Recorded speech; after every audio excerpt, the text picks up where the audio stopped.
مجرم تو یوسف نہیں، مجرم تو زلیخا ہے. تو تھوڑی بدنامی ہونے لگی تو انہوں نے یوسف علیہ السلام کو گدھے پہ بٹھا کے منہ کالا کر کے پورے شہر میں چکر لگوایا. اور جب بھی نبیوں کا ذکر کرے انتہائی ادب کے لہجے میں، انتہائی ادب کے لہجے میں، کیونکہ نبیوں کی شان میں ذرہ برابر بے ادبی بھی کفر کی طرف لے جاتی ہے، لے جاتی ہے، کفر ہو جاتا. اب حضرات محترم اس طریقے سے بات کرنا کہ معاذ اللہ معاذ اللہ، حضرت یوسف علیہ السلام کا معاذ اللہ منہ کالا کروا دیا گیا بازاروں میں.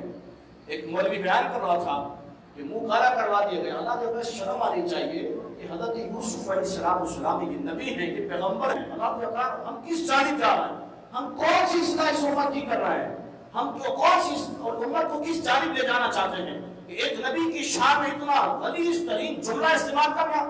یہ جملہ تو کوئی بھی شخص اپنے ماں باپ کے لیے بھی استعمال نہیں کر سکتا. یہ منہ کالا کروا دیا گیا. اللہ اگر یہ جملہ نبی کے لیے استعمال ہو معاذ اللہ، اللہ اگر وہ مولوی علیہ السلام سے نکل جائے کہ جس نے یہ بکواس کی ہے، اللہ اگر شرم آنی چاہیے کہ ہم اس قوم کو کہاں لے جانا چاہ رہے ہیں کہ اللہ رب العزت نے نبیوں کی شانوں کو بلند فرمایا. اگر ان کی شان میں ذرہ برابر بھی بےادبی کوئی کرے وہ اسلام سے نکل جاتا.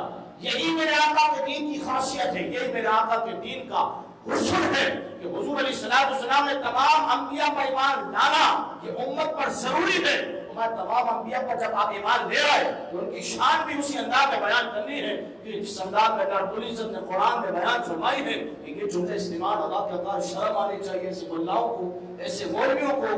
اور جو لوگ ان کی باتیں سن رہے جو دفاع کرتے ہیں وہ اپنی آخرت پر اپنی قبر پر غور کرے کہ کسی مولوی کا دفاع نہ کرو. خدارا دفاع کرنا تو صرف اسلام کا کرو، کسی فرقے کا دفاع نہ کرو، کسی مسئلہ کا دفاع نہ کرو.